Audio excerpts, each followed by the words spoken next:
Name, Kay Riddle. Sex, female. Age, 15. Primary symptom, fatigue. Diagnosis, well, let's see now. In the 1960s, the chronic disease rate among Americans was about 6%. By 2006, 54% of children had chronic disease. And this is a devastating pandemic. Of course, the regulatory agencies do not want to look at this issue because the entities that are creating these toxic exposures are politically powerful.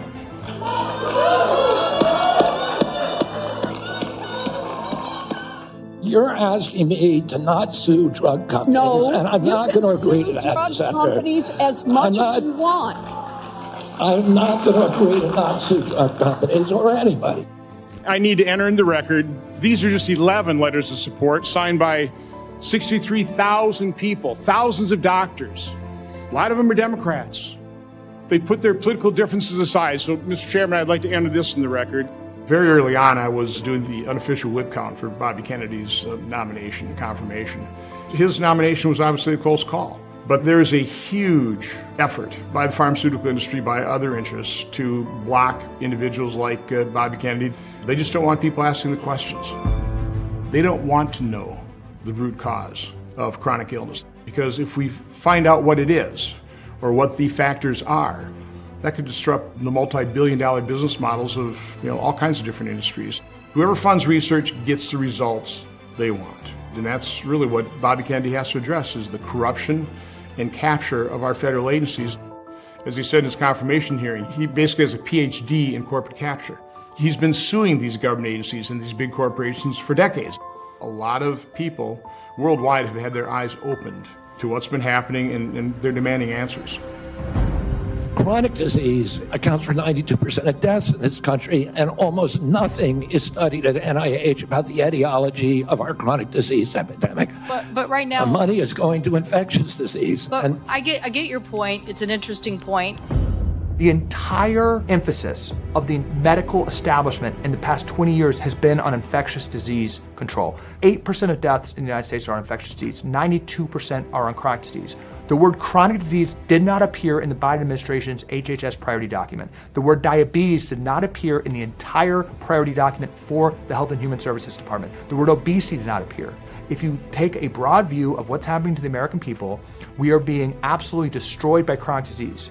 That has been an absolute blind spot, to the point where senators, when they were questioning Kennedy during his confirmation, said, "Is all you're focused on chronic disease? Is that it?" They literally asked him that. It's 92% of deaths. It's one of all of these toxic chemicals that all really get their start and take off right in the mid to late 1980s. Right there's about a handful of chemicals that all take off, and at that same moment, we watch the chronic disease epidemic skyrocket. We know we're sick. We know it has to be an environmental toxin because our genes don't mutate that fast. You cannot have a genetic epidemic that happens over the course of 40 years. It doesn't work that way. The number one reason why most people don't feel well, end up with a diagnosis, is because the amount of toxins that we're accumulating from the womb to the tomb in our tissues. It's amazing testimony to our resilience that we are all still here. Because if you look at the sheer volume of toxicants we're exposed to throughout the day, even in our air, we are being absolutely poisoned. The plastics, the lead, aluminum, the mercury, they're finding a teaspoon of plastic in human brains. It has to be an environmental exposure problem, and Robert Kennedy Jr. is going to put all of those exposures, the ones we eat, the ones we breathe, the ones we drink, we're going to put it out there and say, let the chips fall where they may. And on top of that, take all the databases we're going to use to study and make them available to everyone in the public. So all the scientists from around the world can check that science, can run it themselves and see if it can be repeated. That's the type of science Robert Kennedy Jr. is starting to do. My name is Jason Karp. I am an entrepreneur and health and wellness advocate. I got extremely sick when I was 23. I was diagnosed with 3 or 4 autoimmune diseases, the worst of which was a degenerative eye disease, and I was going blind at the age of 23. They told me I would be fully blind by the age of 30. There's no cure for this eye disease. And I went on this really bizarre path at the time where I wanted to see if I could heal myself with food and lifestyle. And there wasn't much information out there on how food can indeed be medicine. I studied a number of indigenous peoples and tribes all over the world. And what I found is that they live all over the world in different climates. They eat completely varied diets. In the Arctic, they eat whale blubber and meat. The Maasai tribe drink cow blood, raw milk, and consume a lot of meat. Then there's also tribes that live off of fruits, seeds, and nuts. And what was remarkable is they have no chronic disease. And it created this eureka moment in my head that perhaps my diseases, which nobody could explain, were being caused by the modern living of me living in New York City, working 100 hours a week, not exercising, and not eating good food. And over the course of about 6 months, I dramatically altered my diet to a much more ancestral approach, basically eating as close to nature as possible, with the least amount of processing. Foods that come straight from nature without excessive processing, excessive chemicals, synthetics, foods that don't rely on things that are produced in a laboratory. Gradually, all of my diseases started to go away and my eyesight started to come back. After about 6 months, when I went into the ophthalmologist, my eye disease was completely gone, and they had never seen that before. I'm one of the only cases alive of someone to fully reverse this disease. And if you Google this eye disease, it actually still says it's incurable. My name is Vani Hari. I grew up with 2 immigrant Indian parents. When they came here to the United States in the 1960s, they wanted to adopt the American lifestyle. And so that's how I was raised, on fast food, on processed food. I wanted to eat what everybody else was eating. So I was in and out of doctor's offices for most of my childhood, trying to treat my allergies, my stomach issues, my asthma. It wasn't until my early 20s that I hit rock bottom, where suddenly I started gaining weight, I was very sick, started to feel very depressed, and then all of a sudden ended up in the hospital with appendicitis. And it was going through that appendectomy that eventually woke me up to this idea that I no longer want to feel this way. When I started making this connection with the ingredients that I was eating and how they were chemical and man-made, I decided to opt out of that system. And I'm going to a whole foods diet. And when I made that shift, everything changed. Not only did my skin clear up and my eczema go away, and my asthma disappear, my stomach issues went away. I went off every single prescription drug I was on and started to realize a life that I never thought was possible. And I started a blog. When I started to share instances where I have felt duped by the food industry, that is when my blog posts started going viral. There are a lot of toxins in our food supply. And I'd say that modern food science has basically gone on a tear for the last 20 years in helping restaurants and food companies make their products more addictive, more shelf-stable, more reliable, more homogeneous. And all you have to do is look at the ingredient label of a Chick-fil-A sandwich, which I believe has over 50 ingredients, most of which is not what you would consider a food. So it's not just the food dyes, it's the emulsifiers, it's the conditioning agents, it's the preservatives. We've been running the largest uncontrolled science experiment on humanity for 50 years because none of these things are properly tested. Chemical additives help to feed our expanding population. Today we use thousands of them. Big Food, they have been surprisingly lax and lenient on what is allowed in our food supply. The FDA created in 1958 what's called the GRAS policy, which is the generally recognized as safe regulatory approach, self-certification. And the self-certification basically says that a company, if they create their own laboratory-produced ingredient that's modified from nature, they can hire their own independent experts, they can put a stamp on it that says this is safe, and then it makes its way into our food supply in a couple months. If you contrast that to Europe, what they do is something called the precautionary principle. They don't allow new synthetic chemical ingredients in the food without up to 10 years of testing. They have far lower incidences of heart disease, obesity, chronic disease, lower cancer rates, 5 to 7 years longer longevity, and most importantly, they spend between half and a third on healthcare per person that we do. Here in the United States, there's over 10,000 chemicals allowed for use, whereas in countries in Europe, it's only 400. Doritos, here in the United States, it has 3 different artificial food dyes and MSG, monosodium glutamate, which actually is given to rats in obesity studies to make them fat so they can test obesity drugs on these rats.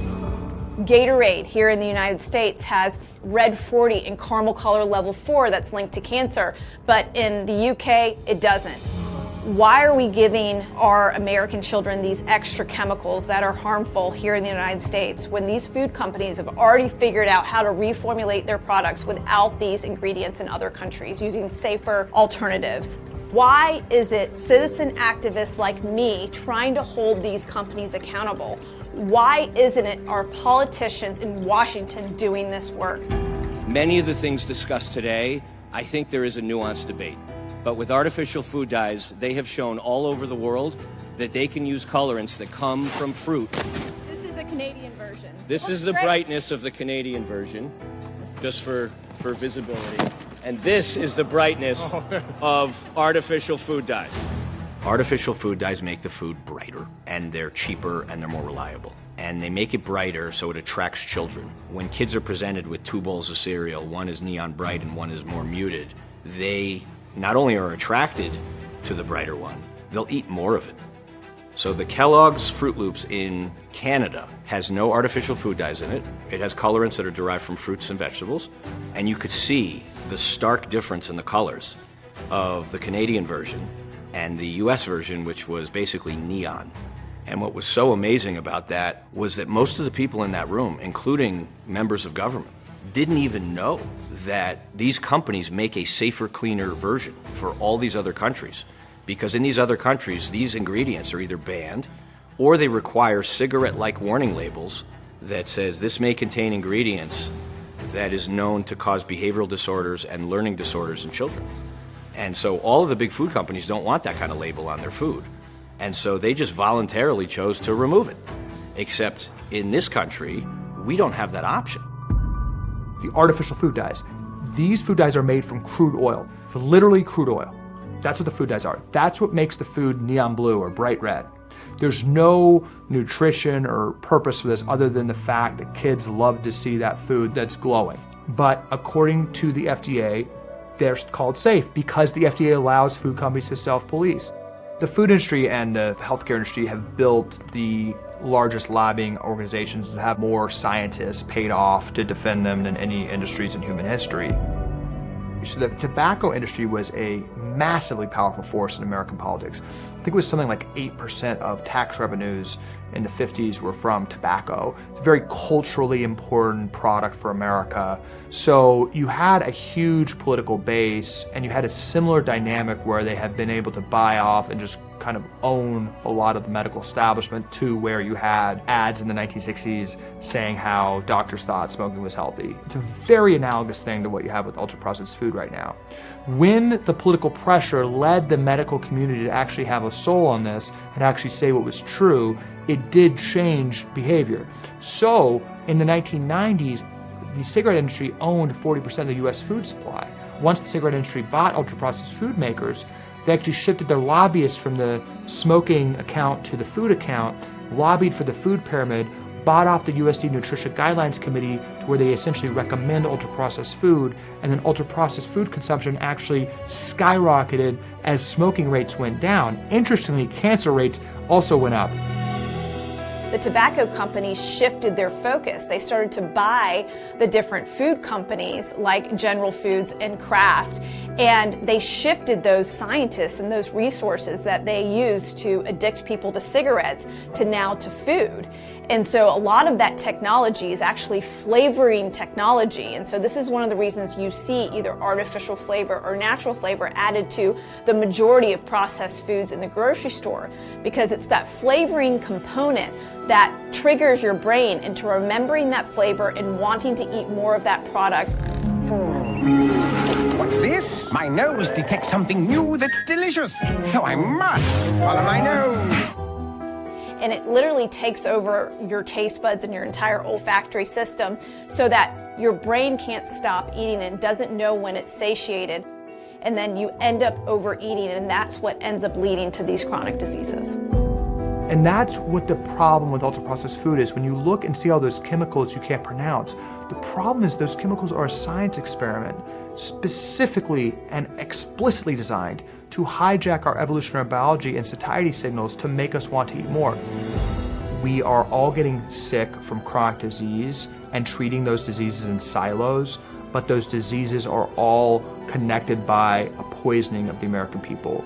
The United States is becoming fatter, sicker, more depressed, and more infertile at an increasing rate while bankrupting our country with medical costs. If those trends are not reversed, the American experiment will end. It's a civilizational issue. We as Americans presume that our food is safe, and we presume that the government and the regulatory agencies are looking out for our best interest at all times. Because it's unthinkable that if it's on the shelf at a grocery store that it might not be safe. But in terms of the long-term damage and the chronic disease contribution that is coming from many of these synthetic man-made ingredients, we have no idea what we're doing. And we've become so overly reliant on this concept of pure science that we've thrown common sense out the window. Part of why we're here in terms of our chronic disease epidemic is that we've lost our North Star on intuition and common sense and taking care of each other.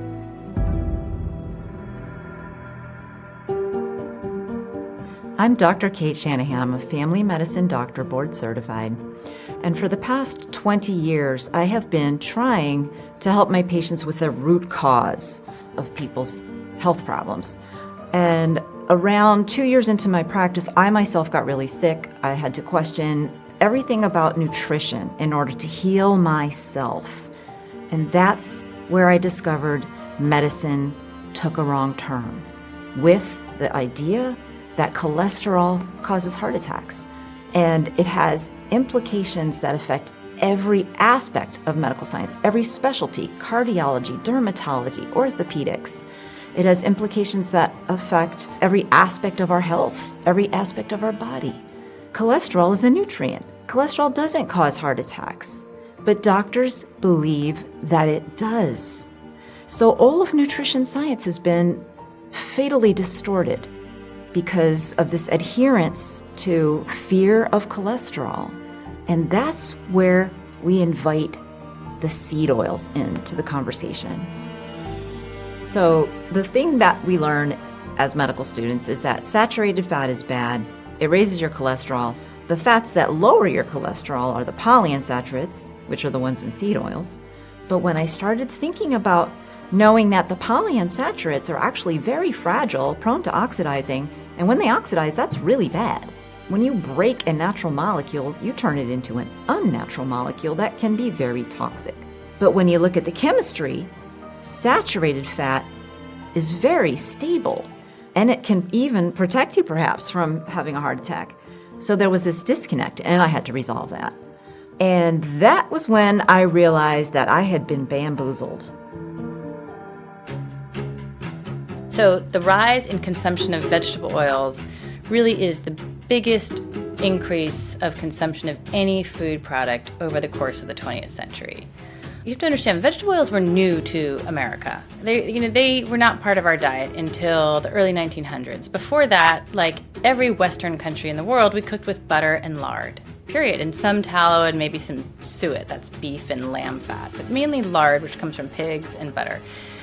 Then in the early 1900s, they figured out how to press oil out of seeds. It's really seed oil, it's not vegetable oil. Sunflower seeds, safflower seeds, cottonseed was the big one in the beginning. And initially this oil was used as industrial lubricants 4 machines. Then they discovered if they could put this oil, which was gray and smelly and disgusting, through a long process of like 15 steps, winterized, deodorized, hydrogenate, they got a product that smelled good and it looked like lard. Initially, it was developed by Procter & Gamble. They had the initial patent for this, and they thought they would use it. They were candle makers and soap makers, so they thought they would sell it as, use it for candles and soap. And somebody said, let's sell this as substitution lard. So they did. They sold it as Crisco. And they told American women, give up your lard, the smelly, smells, and old-fashioned lard, and buy this new product that we scientists have made. Then came margarine, substitute for butter. That's also hardened vegetable oil.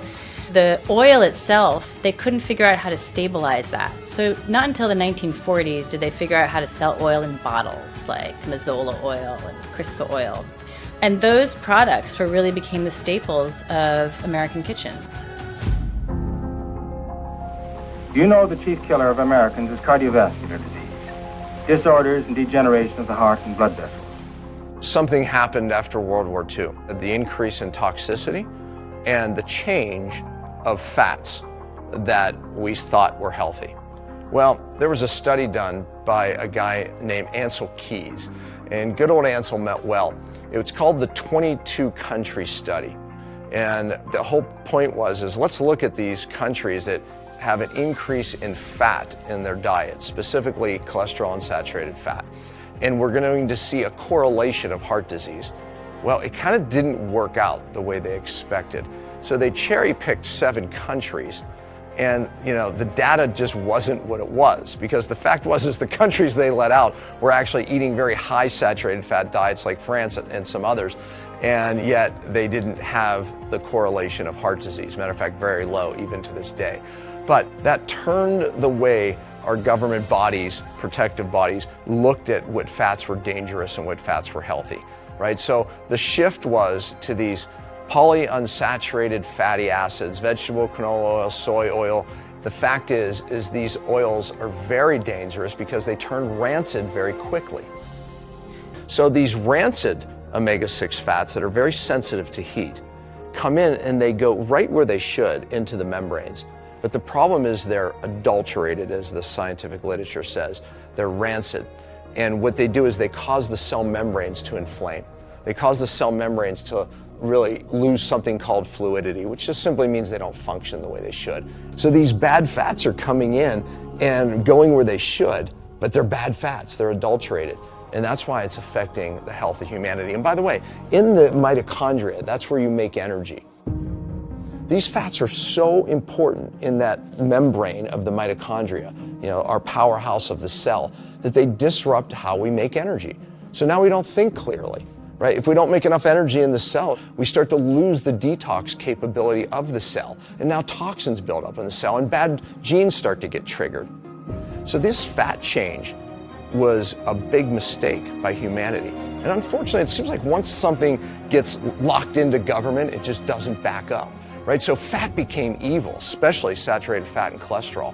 And now we realize you can fry things in these saturated fats like tallow.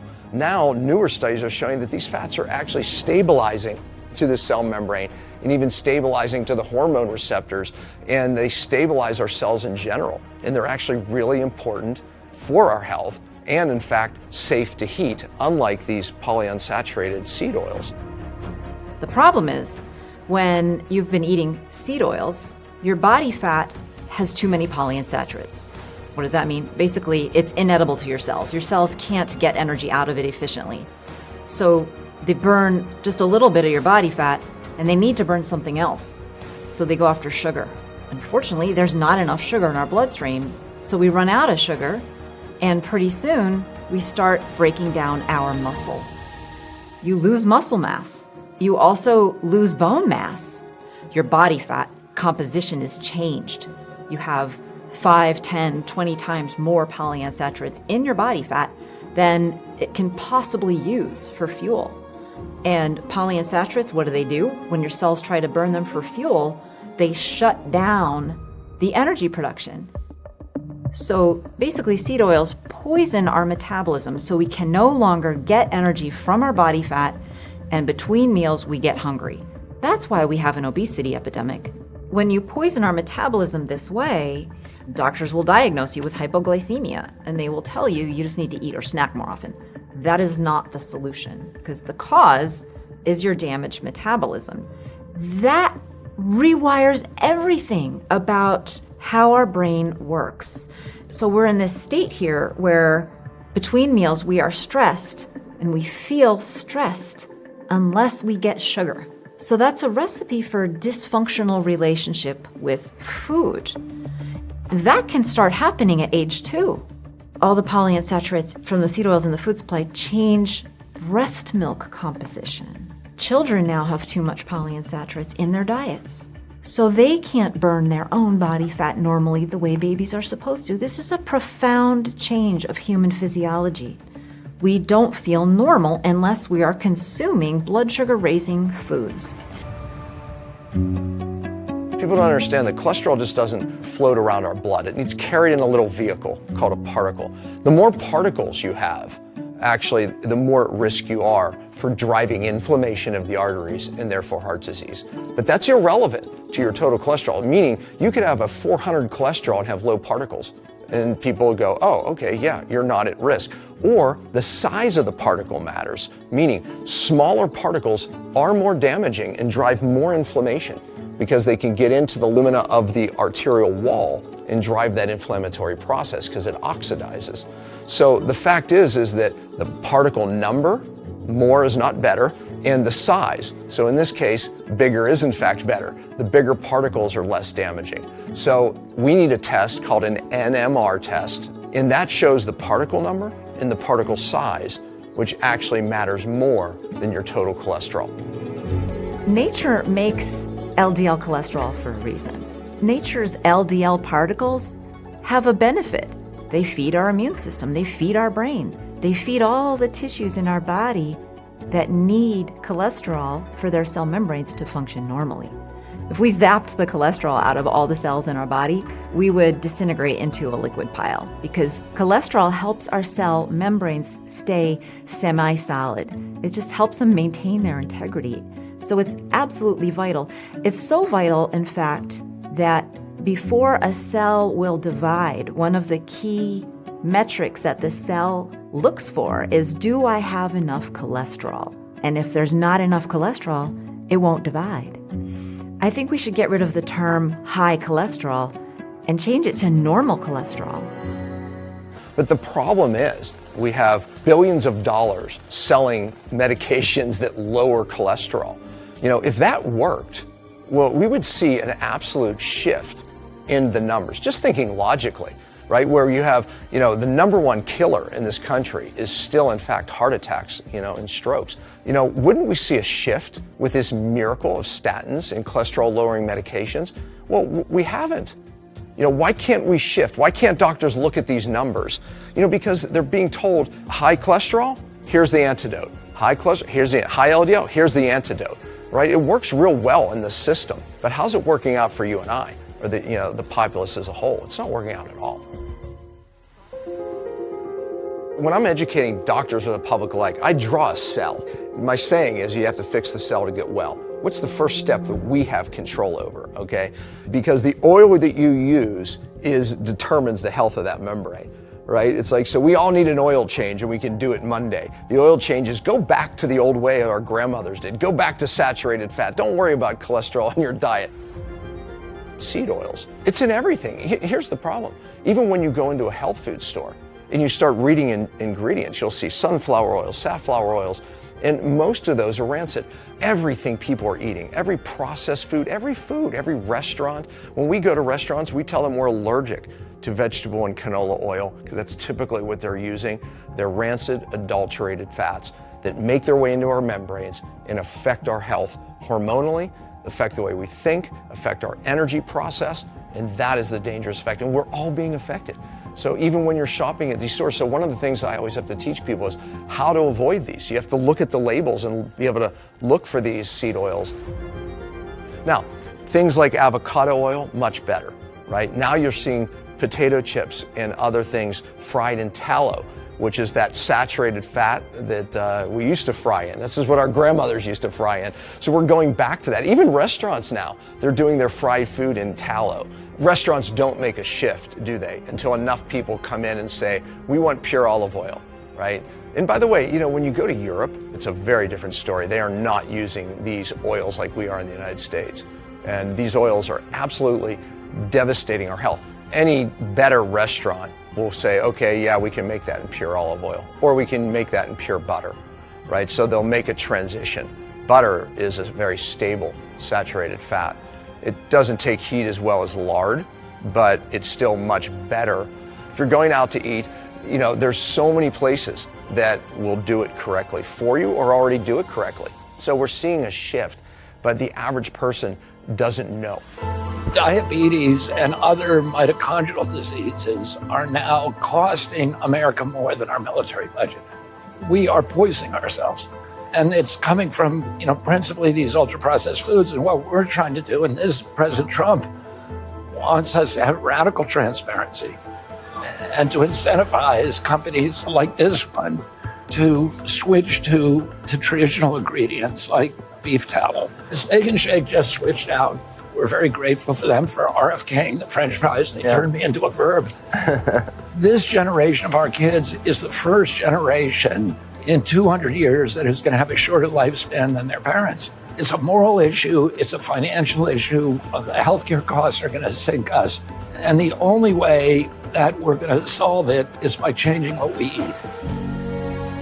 People are surprised when they say, what is the number one thing I should look for and give up in my diet for myself and my family? I'm like, it's the rancid seed oils. Learn how to go through a grocery store and avoid them in everything, because even in health food stores, you're still finding these rancid seed oils. They just gunk up our membranes. And when that membrane is gunked up by these bad fats, yeah, we don't feel good. Matter of fact, we become weight loss resistant. If you look at the studies, you know, these bad fats, these rancid seed oils are causing people not to be able to lose weight. So the fact is, you know, we are causing hormone problems, which is leading to obesity, which is leading to diabetes, which is leading to all these diseases, even autoimmune, where people just don't know that these fats that them and their family, even oftentimes when they're trying to eat healthier, are being exposed to unknowing unless you become privy to them. And then it's easy to avoid them. It's an easy change. I say everyone can do this Monday. Just get these rancid seed oils out of your family's diet and watch what happens to your energy. Just simple as that. Watch what happens to your brain fog. Watch what happens to your anxiety. I promise you, you will see a change in your child's behavior, and let alone how well you think, just by getting rid of these rancid seed oils. But then came a bright moment of discovery. A quarter century ago, and at long last, weeds had met their match in great science, energetic people, and an uncompromising commitment to the future of the world. That's the simple beauty of Roundup. A remarkable story, well worth celebrating. Yeah, look, so many of these toxins are coming into us via food from a chemical standpoint. We're spraying food with so many different chemicals, so many different pesticides, herbicides. What about the chemical glyphosate? We are all being affected by this chemical. Okay, what does it do? Well, one of the things it does, and it's been proven to do, is open up your gut barrier.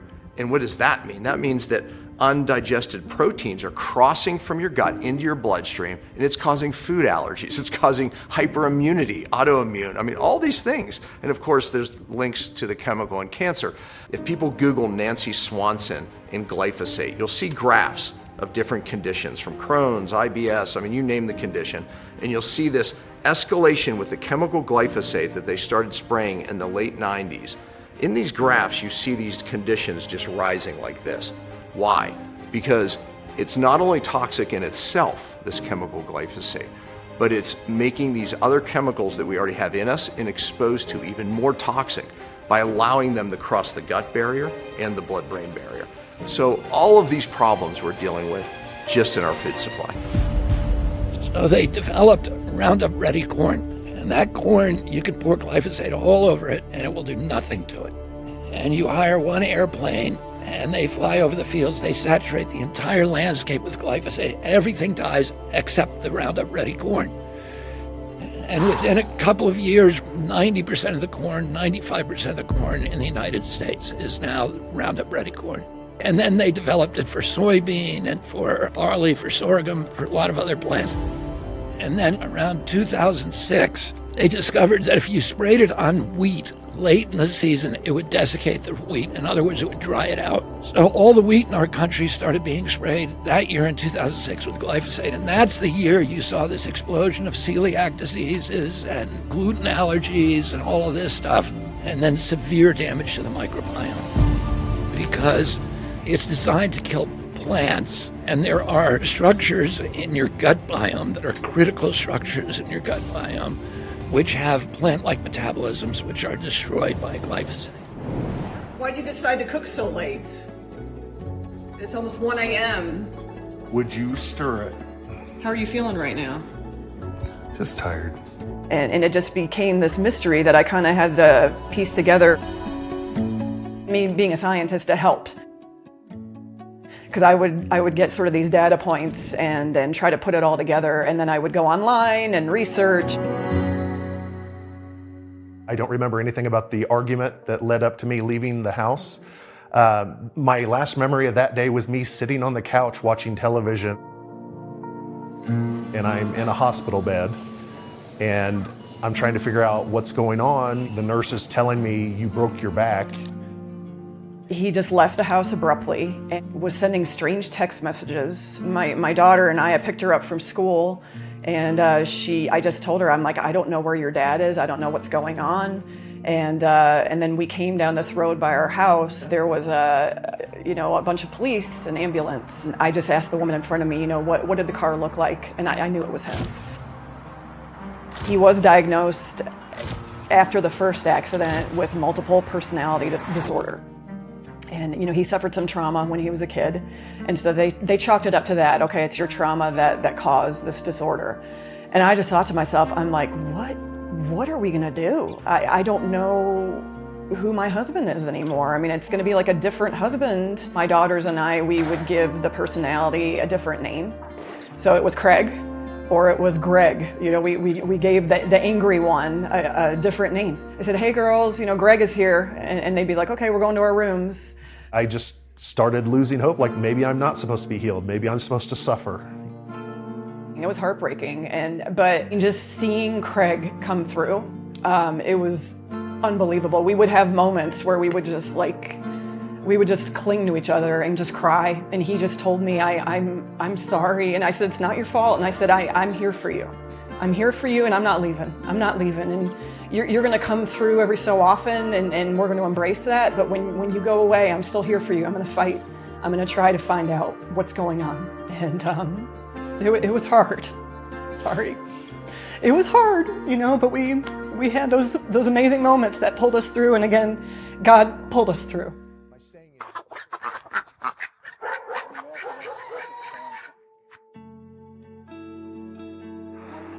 Okay, good girl.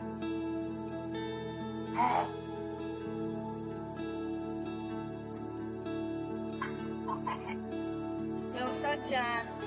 Hey, girl. My name is Dewana Young. I'm known as, I guess, the barefoot gardener. I grow my own food. I garden, little homestead. I'm married to the love of my life of 45 years. So I was raised pretty tough. I was raised in the middle of the Kisatchie National Forest in central Louisiana. Left home when I was 17. I should not even be sitting here today. One doctor even told me, you're too stubborn to die. And I said, well, Doc, I want to live. I woke up one morning. I was shaking. I can't even repeat it. My hand was just trembling, and then I couldn't control it. And I can't feel anything on the right side of my body, and gibberish. I wasn't even making words, and in my brain I'm speaking. I ended up with having 2 strokes, and then the tremors came, and then one day I woke up and the legs shaking and the hands shaking. I couldn't stop it. I went through 2 neuromuscular centers in Houston. They literally used the word enigma. So I contacted Mayo Clinic, was immediately accepted, flew to their neurological center, a week there. There was a neuromuscular doctor they told me was there, and he was one of the top 5 in the world. And he said, I don't know. I don't know what's destroying your central nervous system. I don't know what's killing you. In fact, he said, it's going to be like finding a needle in a haystack. When the best of the best tells you that, whew, I dropped hard. It became very dark for me. Things mentally and emotionally just crumbled. And that loving husband that I loved in my family so dearly, I couldn't stand to be around him anymore. And I didn't know why. And I remember times I just would try to push him away. I even left him. I would cry because I loved him, but I can't stop it. Sometimes I'd just go drive my car in the middle of a field and just sleep there because I just needed the peace and quiet. I just needed to stop everything. I just didn't understand. I literally thought I was going crazy. You have to somehow find some hope and grasp onto it. This is where Dr. Pompa came in, and he put all the pieces of the puzzle together for me. I had a piece here and a piece here and a piece there, and he just took the pain, the emotion, the trauma, you know, the unhealthy foods, and he just put all those pieces together for me. Can you fast brain fog away? That was her, believe it or not. I'm not a proponent of just one diet. You end up what I call the medical treadmill. It's this drug now causes symptoms. You go to your doctor and you're going, hey, you know, I have this symptom, I have this gut issue. And instead of realizing it was the medication that's actually causing this gut pain, they give you another medication for the heartburn. Oh, that's causing something else. And then they put you on another medication for that symptom that drug's causing. And you wonder how people end up on 5, 10, believe it or not, even 20 medications, right? A box full of pills that they can't function without this box of pills. It was probably somewhere in the area of $15,000 just in Western medicine expenses. They were just masking symptoms, but they weren't getting to the real problem of what was going on. Having all these negative symptoms, obviously all the specialists want to throw a prescription at you. You have insomnia, I'm going to give you trazodone. You have anxiety, I'm going to give you Klonopin. You have ADHD, you have and then you add the autoimmune drugs into that. I see why people that are chronically ill are very prone to addiction. I get it, and I think that anybody that says that there's not a higher suicide rate for people that are that sick are full of it. My saying is, if you fix the cell, you get well, right? And to my doctors, I'm saying, docs, if you don't fix the cell, you're not going to get well. For years, I've told my doctors that something that they can do as a starting point for everybody, all their patients, is we call it the cellular inflammation test. It's actually more accurate even than a blood test. Why? But because it's more specific for the cell membrane. And it's a take-home test. Matter of fact, we'll make it available at the end for everybody listening. But that's the starting point. Because if somebody has cellular inflammation chronically, meaning you can move in and out of that, but chronic cellular inflammation, that's why people don't feel well. That's why the anxiety starts. That's why no energy. That's why their supplements aren't working, diet changes are working, weight loss resistance, right? So if someone does have cellular inflammation, and that is the great question, is how do you know? Well, it's a simple test. And like I said, that's where we start. When that gets inflamed and damaged, you can't get the good stuff in, you can't get the toxins out. Life and death begins on the cell membrane. All right, you're gonna see why the cell drawing changes lives. You're gonna see why you still don't feel well and why nothing's worked. So I've drawn a lot of cells like that. That's one of trillions of cells that are in your body. Okay, but here's what I want you to see. This cell membrane has everything to do with what comes into our cells so we can feel well, and what needs to come out of our cells so we don't have symptoms and develop diseases, have energy, etc. But what if something has caused inflammation of that gateway, so to speak, the cell membrane? Okay, you probably heard inflammation is the root cause of all disease, right? Heart attacks, diabetes, hormone problems, all of it. Yes, even constipation, believe it or not. But our cell membranes, life and death begins on these membranes, and so does our health. Even the ability to lose weight literally has more to do with these membranes than anything. Okay, so here's the thing. When the membrane is inflamed like this, and by the way, the number one, this is important, the number one cause of our cells to become inflamed are toxins. There's other reasons, but toxins are the number one cause. This is a fatty membrane and toxins are drawn into it. Then it drives this inflammation. Problem number one, I'm going to give you 3 big problems. When that happens, you can't get the good stuff in. And here's the other problem. You can't get the bad stuff out. What do I mean by that? Meaning you can't get the nutrition in the cell that we need to feel good. So therefore, diet doesn't work, expensive supplements doesn't work, all the stuff you're taking doesn't work. But a bigger problem is what's not coming out. Our cells are meant to get rid of toxins day in, day out. Otherwise, we die. In every cell, we make energy. Just like burning wood in the fireplace, you make smoke. If the damper's open, no problem. Meaning, if the cell's not inflamed and the toxins come out, no problem. But when we make energy, which is ATP, in our mitochondria, that's the powerhouse of the cell, these toxins start building up in the cell. And again, if they get out, no problem. But what if they can't because of an inflamed membrane? Now we're building up these toxins in the cell. And you know what happens? Energy keeps going down. You know what happens if energy keeps going down in the cell? Besides the anxiety, besides the constipation, can't sleep, all the things we're talking about, brain fog. We don't want toxins building up in our house or our cell. Well, what happens next is, yes, the energy drops, inflammation keeps going up, but here's the bigger problem. In all of our cells, we have our precious DNA.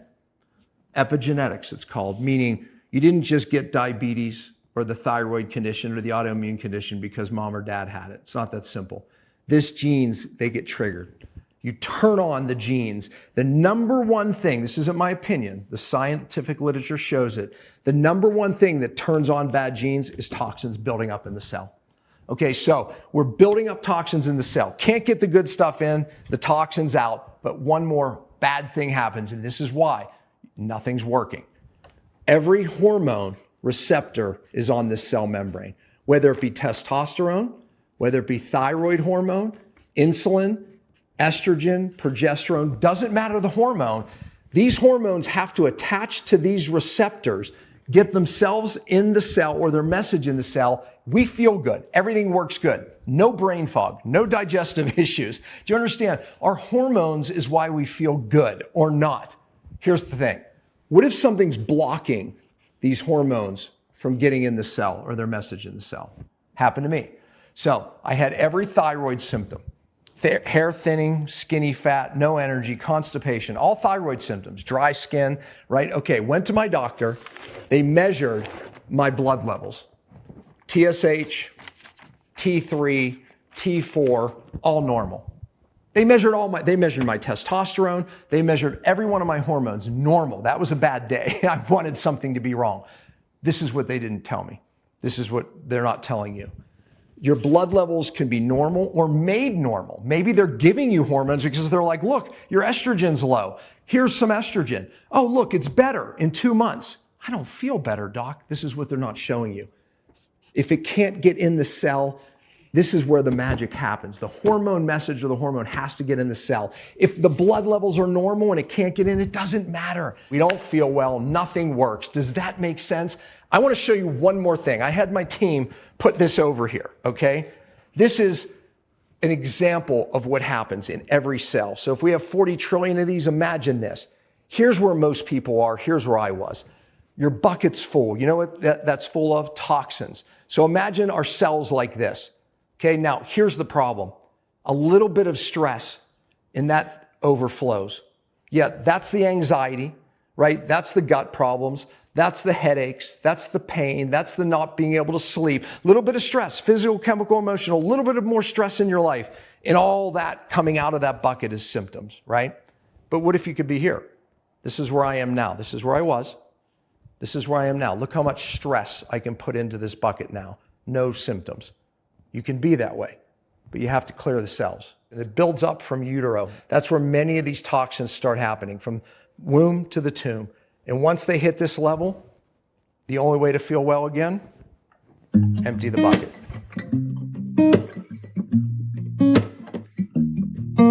He did the testing, and we were just shocked that he found out that he was in the 90th percentile of having glyphosate in his body, along with some heavy metals. His father worked in a battery factory and had lead poisoning. So we finally had the full picture of what was causing all this all those years, and it was just life-changing. I feel the ability to participate in life. I was a non-participant for a couple years at least. My daughters have an amazing relationship with him again. You know, now they know that it's dad. It's dad again. You know, to want to go out and exercise together. I'm actually the one asking them to go to the gym now, and they're the ones saying, I'm too tired.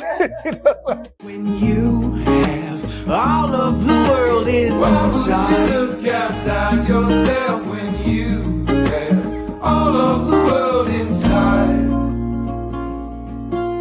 Most of the symptoms that people are dealing with today, whether it be the anxiety, the brain fog, the gut problems, it's not normal. It's common, but it's not normal. This is the start of a deeper rooted problem at the cellular level. That is the start of what we call neurotoxic mediated illness. Everything I'm describing at the cell, that's the start. You know how much easier it is to fix then without the years, what I went through? If you have the general fatigue, do something about it. I have the answer for that. The test that I've told people to take for 20 years as a starting point is as easy as an in-home urine test. And then they get to go over it with one of our experts. But it's that easy. It's not a blood draw, yet it's that accurate.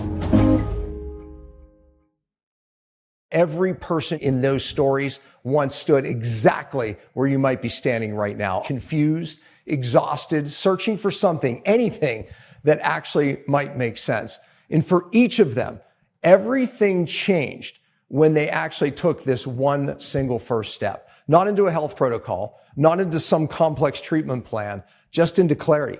They took a step forward, understanding what was really happening inside their body, and really, more importantly, what's happening inside their cells. And that's exactly what I want to offer you today. No pressure, absolutely not. No urgency, just an invitation. If what you've seen here today speaks to you, if it's made you even pause and think, could this be me? Then maybe now is the exact time for you to find that out. All you have to do is click the button below and learn more about the same first step that started their journey. Because when you finally know what's going on, that's when the real healing becomes possible. All you have to do, start. Click the link below. I hope you do it. I hope you take action for your sake, and I wish you all the best.